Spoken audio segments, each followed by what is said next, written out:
সমুদ্র যাত্রা নিষিদ্ধ। হিন্দু ভারতের উপর তাহার অনিষ্টকর প্রভাব, আর্থিক উন্নতি এবং রাজনৈতিক বোধের উন্মেষ। এই শিরোনামে আজকে বিজ্ঞানী আচার্য প্রফুল্লচন্দ্র রায়ের আত্মচরিত থেকে আমাদের পাঠ্য বিষয়। পৃথিবীর ইতিহাসে দেখা যায়, সমুদ্রযাত্রা ও তাহার আনুষঙ্গিক সমুদ্র বাণিজ্য প্রভৃতি কেবল জাতির ঐশ্বর্য বৃদ্ধি করে নাই, তার মধ্যে রাজনৈতিক বোধও জাগ্রত করিয়াছে। প্রাচীন ফিনিশিয়া ও কার্থেজকে ইহার দৃষ্টান্ত স্বরূপ উল্লেখ করা যাইতে পারে। মধ্যযুগে ভেনিস ও ফ্লোরেন্সের সাধারণতন্ত্রেও তাহার পরিচয় পাওয়া যায়। এই সব শহরের বন্দরে পৃথিবীর বিভিন্ন কেন্দ্র হইতে পণ্যদ্রব্য আসিয়া জমা হইত। উহা তাহাদের গর্ব এবং প্রতিবাসীদের ঈর্ষার বিষয় ছিল।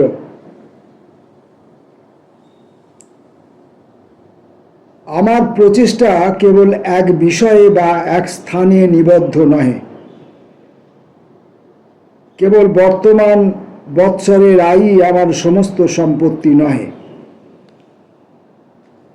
মার্চেন্ট অফ ভেনিস থেকে শেক্সপিয়ারের লেখা, এখান থেকে এটি উদ্ধৃত করেছেন আচার্য। পুনশ্চ তাহার একখানি জাহাজ ট্রিপলিসে আর একখানি ইন্ডিসে যাইতেছে।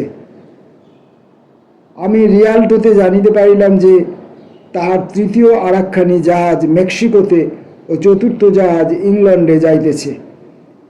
তাহার একটি অভিযান বিদেশে ব্যর্থ হইয়া গিয়াছে।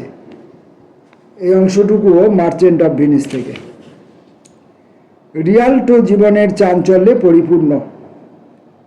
মেডিচির সময়ে ফ্লোরেন্স তাহার গৌরবের উচ্চ শিখরে আরোহণ করিয়াছিল। ওই স্থানে প্রসিদ্ধ শিল্পী, কবি, কূট রাজনীতিক এবং যোদ্ধাদের সমাগম হইত।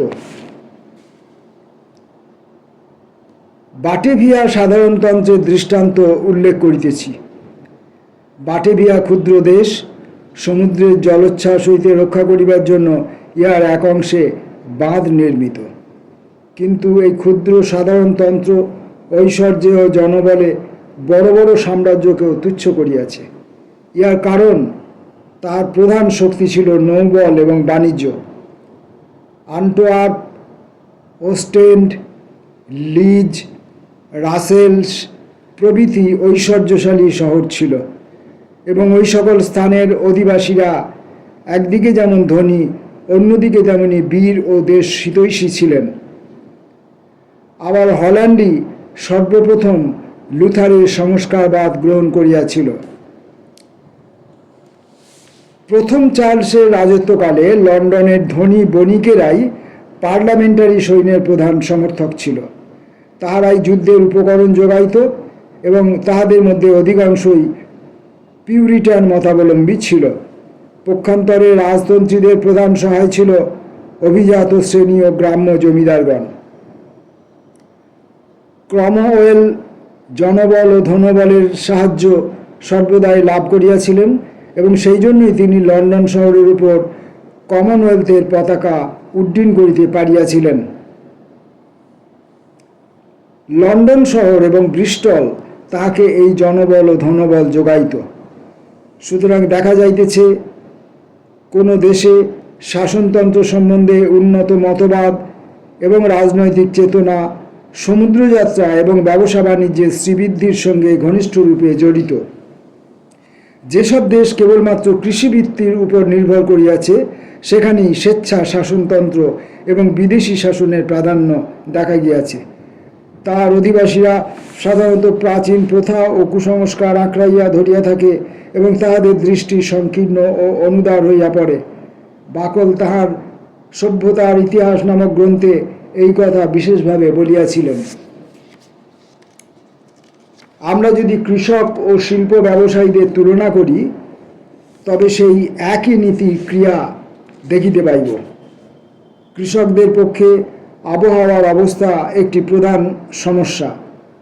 যদি আবহাওয়া প্রতিকূল হইয়া দাঁড়ায় তবে তাহাদের সমস্ত পরিকল্পনা ব্যর্থ হয়। বিজ্ঞান এখনও বৃষ্টির প্রাকৃতিক নিয়ম আবিষ্কার করিতে পারে নাই। মানুষ পূর্ব হইতে এ সম্বন্ধে কোনো ভবিষ্যৎবাণী করিতে পারে না। সুতরাং লোকে মনে করিতে বাধ্য হয় যে অতিপ্রাকৃত শক্তি বলেই ইহা ঘটে। আমাদের গির্জাসমূহে সেই কারণেই বর্ষার জন্য বা পরিষ্কার আবহাওয়ার জন্য প্রার্থনা করা হয়। ভবিষ্যৎ বংশীয়েরা আমাদের এই কার্য নিশ্চয়ই ছেলে মানুষই মনে করিবে। আমাদের পূর্বপুরুষেরা যেরূপ ভীতিমিশ্রিত সম্ভ্রমের সহিত ধূমকেতুর আবির্ভাব বা গ্রহণ দেখিত, তাহা আমরা যেমন ছেলে মানুষই বলিয়া মনে করি, গ্রামবাসীরা যে শহরবাসীদের চেয়ে অধিকতর কুসংস্কারগ্রস্ত হয়, ইহা তাহার একটি প্রধান কারণ। শহরে যাহারা ব্যবসা বাণিজ্য করে তাহাদের সাফল্য নিজেদের শক্তি ও যোগ্যতার উপরেই নির্ভর করে। যে সমস্ত অতিপ্রাকৃত ঘটনা কৃষকদের মনের উপর প্রভাব বিস্তার করে, শহরবাসীদের সঙ্গে তাহার কোনো সম্বন্ধ নাই।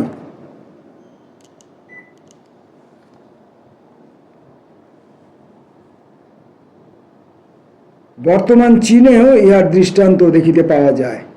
উত্তর চীন কৃষিপ্রধান, এখানে চিরাচরিত প্রথা ও সাম্রাজ্যবাদের প্রাধান্য, এবং এই অঞ্চল জাতীয় আন্দোলনের প্রধান বাধাস্বরূপ হইয়া রহিয়াছে।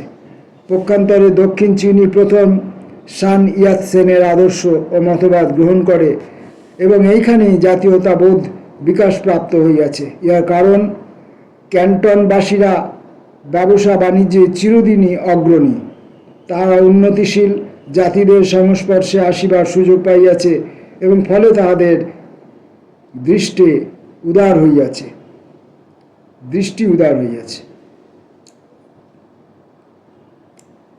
বাংলাদেশ তথা হিন্দু ভারত নির্বোধের মতো জাতিভেদ প্রথাকে গ্রহণ করিয়াছিল এবং সমুদ্রযাত্রাকে নিষিদ্ধ করিয়াছিল। ইহার ফলে বহির্জগৎ হইতে বিচ্ছিন্ন হইয়া সে কুপমণ্ডুক হইয়া উঠিল। হিন্দু সমাজের বাইরের লোকদের সে ম্লেচ্ছ আখ্যা দিল। সে নিজে ইহা করিয়া অন্ধ হইল এবং ধ্বংসের অভিমুখে দ্রুত বেগে ধাবিত হইতে লাগিল, আর তাহার দেশ বিদেশি আততায়ীদের মৃগয়াক্ষেত্র হইয়া দাঁড়াইল। কবির ভাষায় সত্যই নিয়তির কঠোর বিধানে তার পূর্বগৌরবের উচ্চ শিখর হইতে সে পতিত, দুর্লভ, লুণ্ঠিত।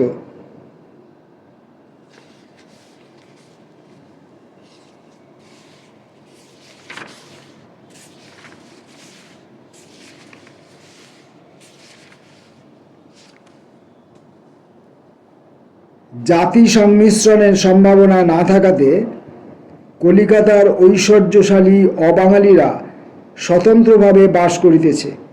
বাংলাদেশের সুখ দুঃখের সঙ্গে তাহাদের কোনো সম্বন্ধ নাই।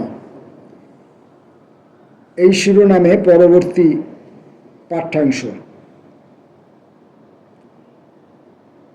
লম্বার্ডরা যখন ইংল্যান্ড যাইয়া বাস করে তখন তাহারা তাহাদের ব্যাংক ব্যবসায়ের অভিজ্ঞতা সঙ্গে লইয়া গিয়াছিল।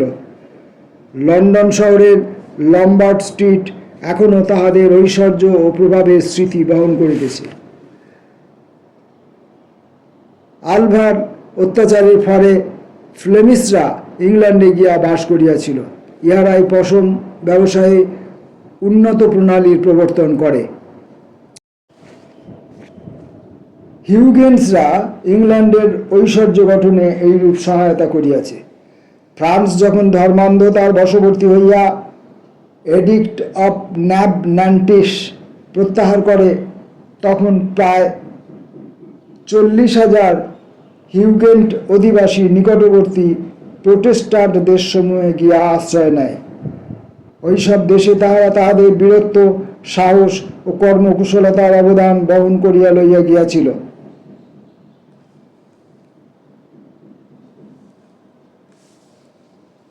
বলা বাহুল্য, ইহারা 2-1 পুরুষের মধ্যেই ওইসব দেশের অধিবাসীদের সঙ্গে মিশিয়া গিয়াছিল।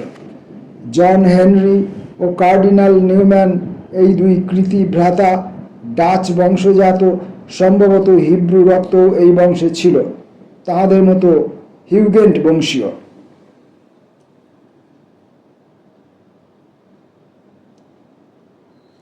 হারবার্ট স্পেন্সার বলিতেন তাঁর মাতা ছিলেন হিউগেন্ট বংশীয় এবং সেই জন্যই প্রচলিত ধর্মমতের বিরুদ্ধে তাঁর একটা বিদ্রোহের ভাব ছিল। প্রসিদ্ধ জার্মান বৈজ্ঞানিক হেলমহোলৎজের মাতা উইলিয়াম পেনের বংশীয় ছিলেন। হেলমহোলৎজের দেহে জার্মান, ইংরাজ ও ফরাসি রক্ত মিশ্রিত হইয়াছিল। উইলিয়াম অরেঞ্জের সহকর্মী ও বন্ধু বেন্টিঙ্ক বাটেভিয়ান বংশভূত এবং তিনি নিজে ইংল্যান্ডের একটি প্রসিদ্ধ অভিজাত বংশের প্রতিষ্ঠাতা। ফরাসি ঔপন্যাসিক আলেকজান্ডার ডুমার দেহে নিগ্র রক্ত ছিল। লাডউইগ মন্ডের জন্ম ও শিক্ষা জার্মানিতে। তিনি ইংল্যান্ডে গিয়া ঐশ্বর্য সঞ্চয় করেন এবং সেখানেই বসবাস করেন। তাঁর অংশীদার জন ব্রুনারের সহযোগিতায় তিনি সেখানে একটি সুবৃহৎ অ্যালকালির কারখানা স্থাপন করেন। তিনি তাঁর শিক্ষাস্থান জার্মানির হাইডেলবার্গ বিশ্ববিদ্যালয়ে যেমন অর্থদান করেন, ইংল্যান্ডের ডেভি ফারাডে গবেষণার জন্য তেমনি প্রভূত অর্থ দান করিয়াছিলেন। তার পুত্র আলফ্রেড মন্ড একজন বিশ্ববিখ্যাত ব্যবসায়ী ও দেশপ্রেমিক ইংরাজ। দেশভক্ত চীনা রাজনীতিক উইজেন চেন বলেন যে তাঁর দেহে চীনা, ব্রিটিশ ও আফ্রিকান রক্ত আছে। অধিক দৃষ্টান্ত দিবার প্রয়োজন নাই। যে সমস্ত বিদেশি ইংল্যান্ডে আশ্রয় গ্রহণ করিতে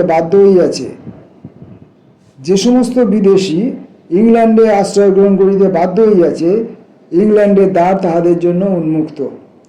তার এই উদার নীতির জন্য সে যথেষ্ট লাভবান হইয়াছে। দৃষ্টান্তস্বরূপ বলা যায় যে ইংল্যান্ড বহু ইহুদিকে তাহাদের মধ্যে গ্রহণ করিয়াছে।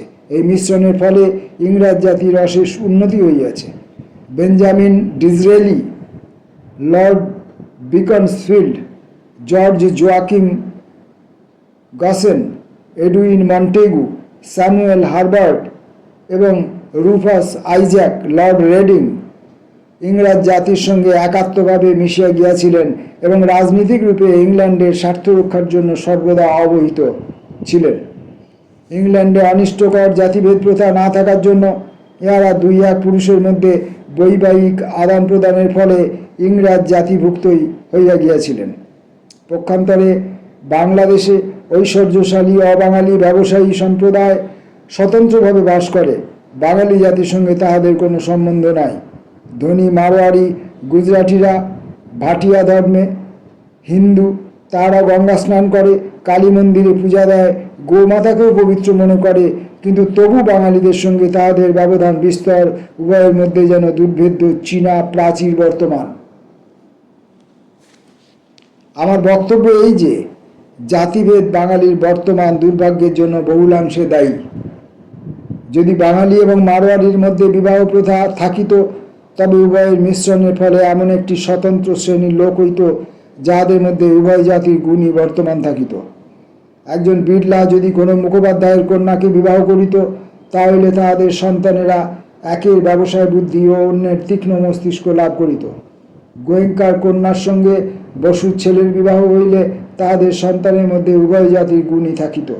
প্রসিদ্ধ ব্যবহারশাস্ত্রবিদ স্যার হেনরি মেইন বলিয়াছেন যে মানব জাতির সামাজিক প্রথাসমূহের মধ্যে জাতিভেদের মতো এমন অনিষ্টকর কুপ্রথা আর নাই। তার এই কথা একটুও অতিরঞ্জিত নয়। বিবাহের কথা দূরে থাকুক, পরস্পরের মধ্যে আহার ব্যবহারও নাই। এমনকি মারোয়ারিদের মধ্যেও কয়েকটি শাখা জাতি আছে, যথা আগরওয়ালা, আসোয়াল, মহেশ্বরী প্রভৃতি। ইহাদের পরস্পরের মধ্যেও বিবাহ হয় না। ফলে এই হইয়াছে যে বাঙালি ও মারোয়ারি পরস্পরের মধ্যে দূরতিক্রম ও ব্যবধান। সাধারণ বাঙালিরা ল্যাপল্যান্ডবাসীদের সামাজিক প্রথা, আচার ব্যবহার সম্বন্ধে যেমন কিছুই জানে না, মারোয়ারিদের সম্বন্ধেও তেমনই কিছুই জানে না। মারোয়ারিদেরও বাঙালিদের সম্বন্ধে কোনো জ্ঞান নাই। ঐশ্বর্যশালী জৈন সম্প্রদায় সম্বন্ধেও ঠিক একই প্রথা প্রযোজ্য। মারোয়ারিদের মধ্যেও কেউ কেউ জৈন ধর্মাবলম্বী। মারোয়ারি, জৈন এবং হিন্দুস্তানি ক্ষেত্রীরা বহু পুরুষ হইল বাংলাদেশে বসবাস করিয়াছে।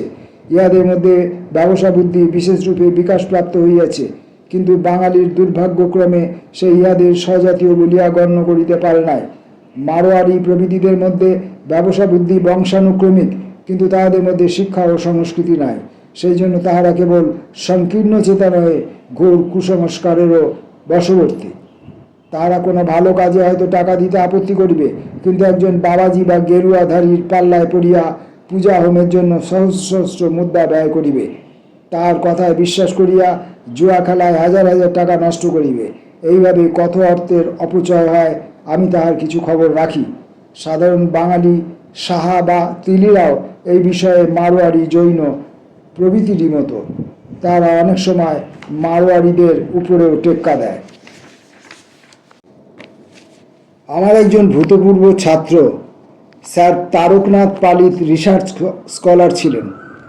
তিনি অসহযোগ আন্দোলন এবং চিরকৌমার্যের প্রতিজ্ঞা গ্রহণ করিয়া দেশসেবায় আত্মনিয়োগ করেন। তিনি পূর্ববঙ্গে একটি আশ্রম প্রতিষ্ঠা করিয়াছেন এবং অবনত শ্রেণীদের শিক্ষা ও উন্নতি সাধনের জন্য কয়েকটি বিদ্যালয় স্থাপন করিয়াছেন। ওই অঞ্চলে বহু ধনী সাহা ব্যবসায়ী আছেন। একদিন তিনি তাহাদের একজনের নিকট গেলেন এবং বিদ্যালয়ের জন্য কিছু অর্থ সাহায্য প্রার্থনা করিয়াছিলেন, কিন্তু উক্ত ব্যবসায়ী তার প্রার্থনায় কর্ণপাত করিলেন না। এমন সময় একজন দাড়িওয়ালা বাবাজি আসিয়া উপস্থিত হইল। তৎক্ষণাৎ ওই ব্যবসায়ীটি বাবাজির পদতলে পড়িয়া মিনতি করিয়া বলিলেন, প্রভু, আমি আপনার ও আপনার চেলাদের কি সেবা করিতে পারি? সাধু চক্ষু রক্তবর্ণ করিয়া উত্তেজিতভাবে প্রথমেই 1 সের গাঁজা, মূল্য প্রায় 80 টাকা দাবি করিলেন। গাঁজা দেয়া হইলে সাধু কিঞ্চিৎ শান্ত হইলেন। তারপর আটা, ঘি প্রভৃতি বহুবিধ খাদ্যদ্রব্যের তালিকা হইল। এইসব খাদ্যে সাধু ও তাহার নিষ্কর্মা চেলাদের উদর পূজা হইবে। এক কথায় ব্যবসায়ীটি কোনো দ্বিধা না করিয়া সাধু ও তাহার চেলাদের জন্য তখনই 500 টাকা খরচ করিয়া ফেলিলেন, কেননা তাহার মতে উহা পুণ্য কার্য। কিন্তু তিনি আবার প্রাথমিক বিদ্যালয়ের জন্য 5টি টাকা দিতে অসম্মত হইলেন, যদিও ওই বিদ্যালয়ের দ্বারা তাহার স্বজাতির ছেলেরাই অধিকতর উপকৃত হইবে। আমি আরেকটি দৃষ্টান্ত দিব।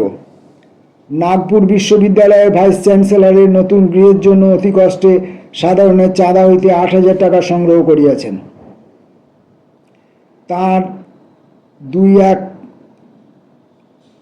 তারই 2-1 মাইলের মধ্যে একজন মারোয়ারি ব্যবসায়ী জয়পুর হইতে আনিত শ্বেত মাকরানা প্রস্তরের একটি মন্দির নির্মাণ করিয়াছেন। এই বহুমূল্য প্রস্তর দিয়াই কলিকাতায় ভিক্টোরিয়া মেমোরিয়াল নির্মিত হইয়াছে। ওই মন্দিরে মারোয়ারি ব্যবসায়ীর প্রায় 6 লক্ষ টাকা ব্যয় হইয়াছে। ইহার উপর মন্দির সংলগ্ন একটি ধর্মশালার জন্য তিনি অনেক টাকা ব্যয় করিয়াছেন। একজন ধনী মারোয়ারি হিন্দুদের প্রসিদ্ধ তীর্থ পুষ্কর ক্ষেত্রে 12 লক্ষ টাকা ব্যয় করিয়া একটি মন্দির নির্মাণ করিয়াছেন। এইসব মন্দির ও ধর্মশালায় সেকেলে গোড়া পুরোহিত এবং গাঁজাখোর সাধুদেরই আড্ডা। সুতরাং ওইসব দান হইতে সমাজের খুব কমই উপকার হয়। কিন্তু এ বিষয়ে কেবল মারোয়ারিদের দায়ী করিয়া কি হইবে? কচ্ছি, মেমন, নাখোদ মুসলমানেরা কলিকাতার ধনী ব্যবসায়ী, কিংবা তাহাদের কোনো শিক্ষা ও সংস্কৃতি নাই এবং তাহাদের দৃষ্টি মারোয়ারিদের মতোই সংকীর্ণ। তাহারা মসজিদ নির্মাণ ও সংস্কার করিতে লক্ষ লক্ষ টাকা ব্যয় করিবে, কিন্তু বিদ্যালয় বা হাসপাতাল নির্মাণের জন্য 1 পয়সাও দিবে না। হালের একটি দৃষ্টান্ত দিতেছি। কচ্ছি, মেমন বা নাখোদা মুসলমানদের বদান্যতায় জাকেটিয়া স্ট্রিটে বাংলার মধ্যে বৃহত্তম মসজিদ নির্মিত হইতেছে। ইহার জন্য ব্যয় পড়িবে প্রায় 15 লক্ষ টাকা। ভারতে এরূপ মসজিদ আর নাই, নাখোদা মসজিদ। ইহা ইমারতটি 4 তলা হইবে এবং স্থাপত্য, শিল্প ও সৌন্দর্যের অত্যুৎকৃষ্ট নিদর্শন হইবে। প্রধান গম্বুজের উচ্চতা হইবে 116 ফুট। 2টি প্রধান মিনার 151 ফুট করিয়া উঁচু হইবে এবং তাহার নিচে 25টি ছোট ছোট মিনার থাকিবে। এম.এস. কুমার মসজিদটির নকশা প্রস্তুত করিয়াছেন এবং তাহারই তদারকিতে ইহা নির্মিত হইতেছে। The Illustrated Weekly Hindu, 1930, 27 July. এ বিষয়ে মাদ্রাজ সৌভাগ্যশালী। চেটিদের মধ্যে অনেকেই ধনী মহাজন ও ব্যাংকার। তাহারা মাদ্রাজ প্রদেশেরই লোক। তারা যে অর্থ উপার্জন করে তাহা মাদ্রাজেই থাকে। দুর্ভাগ্যক্রমে তাহাদের দৃষ্টান্ত সংকীর্ণ এবং অনুদার। একজন অন্নমালী চেটিয়ার সাধারণ নিয়মের ব্যতিক্রম বলিলেও হয়। এইসব চেটিয়া মন্দির সংস্কার এবং বিগ্রহের অলঙ্কারে লক্ষ লক্ষ টাকা ব্যয় করে। গঙ্গাসাগর স্নানের সময় মকর সংক্রান্তিতে সহস্র সহস্র যাত্রী পুণ্য লাভ্যার্থে যায় এবং ধনী মারোয়ারিরা বাবাজি ও ভিক্ষুকদের যাতায়াতের জন্য বহু অর্থ ব্যয় করে, আজও চলছে। তারা মনে করে উহাতে তাহাদের পুণ্য হইবে। আজিমগঞ্জ মানে মুর্শিদাবাদ ও অন্যান্য স্থানে বহু ধনী জৈন আছেন। তারা এইসব স্থানে প্রায় 300 বৎসর হইল বাস করিতেছেন। তারা আবু পর্বত এবং পলিতানায় গুজরাটে প্রতি বৎসর তীর্থ দর্শনে যান। তারা এই উপলক্ষে এক একজন 25,000 টাকা পর্যন্ত ব্যয় করিয়া থাকেন। মধ্যযুগে ইউরোপীয় খ্রিস্টানদের মধ্যে জেরুজালেম তীর্থে ক্রুসেড সম্বন্ধে যেরূপ মনোভাব ছিল, এই জৈনদের মনোভাবও অনেকটা সেইরূপ। যে কয়েকটি দৃষ্টান্ত দিলাম তাহা ব্যতিক্রম নয়, সাধারণ নিয়ম, এবং উহা হইতেই ব্যাপার কিরূপ দাঁড়াইতেছে বুঝে যাইতে পারে। শুধু মারোয়ারি বা জৈনদের দোষ দিলেই বা কি হইবে? যারা চিন্তানায়ক হইবার দাবি করেন, এইসব কলেজে শিক্ষিত বাঙালিরাও পৌরোহিত্যের কুসংস্কার আঁকড়াইয়া ধরিয়া আছেন এবং নানা অসম্ভব গোঁড়ামি ও ধর্মান্ধতা পোষণ করেন। তাঁহারাও সাধারণ লোকেদের মতোই সাধুদের মোহে প্রলুব্ধ প্রতারিত হন। মুন্সীগঞ্জের সত্যাগ্রহী তাহার দৃষ্টান্ত। সেখানকার উকিলেরা নিম্ন জাতীয়দের মন্দিরে প্রবেশ করিতে দিতেছে না।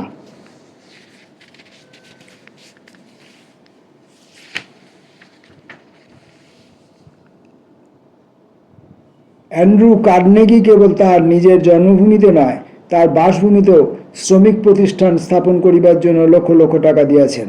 তিনি আমেরিকাতে গবেষণা মন্দির প্রতিষ্ঠা করিয়াছেন এবং স্কটল্যান্ডের বিশ্ববিদ্যালয়সমূহেও বহু অর্থ দান করিয়াছেন। রকফেলারও এই উদ্দেশ্যে লক্ষ লক্ষ টাকা দিয়াছেন। চীনাদের উন্নতির জন্য, গ্রীষ্মদেশীয় রোগসমূহ নিবারণের জন্য তিনি অজস্র অর্থ ব্যয় করিয়াছেন। যদি সাপ্তাহিক লন্ডন টাইমসের কোনো একটি সংখ্যা পড়া যায়, তাহলে দেখা যাইবে বহু ধনী নিজেদের উইলে লোকহিতের জন্য দান করিয়াছেন এবং ইহার মধ্যে অপাত্রে দান খুব কমই আছে। বৎসরের পর বৎসর এইরূপে বহু দানে বিশ্ববিদ্যালয় ও হাসপাতালসমূহ পুষ্ট হইতেছে, অথবা নতুন বিশ্ববিদ্যালয় বা যক্ষা, ক্যান্সার, গ্রীষ্মদেশীয় রোগসমূহ সম্বন্ধে গবেষণা করিবার জন্য বিদ্যালয় প্রতিষ্ঠার উদ্দেশ্যে প্রদত্ত অর্থ জমা হইতেছে। এরকম আরও অনেক নিদর্শন আছে যা আচার্য লিখে চলেছেন। বাকি অংশ আমরা পরের ভিডিওতে পড়ব। মোদ্দা কথা হচ্ছে, এই যে সমস্যা, ধর্ম কুসংস্কার, পুণ্যার্জনের মিথ্যা ধারণা এবং নিজেদের দেশ, সমাজ, জাতি, শিক্ষা, স্বাস্থ্য সম্পর্কে অনুদারতা, এ আচার্য তখন উপলব্ধি করেছিলেন, লিখেছিলেন। আজও কিন্তু তা চলছে। আচার্যের লেখা সে অর্থে বলা যায় ব্যর্থ হয়েছে, কারণ আমরা আচার্যের কাছ থেকে কিছুই শিক্ষা গ্রহণ করিনি। আচার্যের এই আত্মচরিত আমরা হয়তো অধিকাংশেই পড়িনি, বা পড়লেও শুধুমাত্র উচ্চারণ করে গেছি। একে অনুসরণ করবার, গ্রহণ করবার, এই আত্মচরিতের মাধ্যমে নিজেকে শিক্ষিত করার কোনো রকম প্রয়াস আমাদের মধ্যে দেখা যায়নি। চলুক, এই অশিক্ষাই বহন করে চলি আমরা। ক্রমশ আরও ব্যাপকতর অশিক্ষার দিকে আমাদের যাত্রা অব্যাহত রয়েছে। নমস্কার।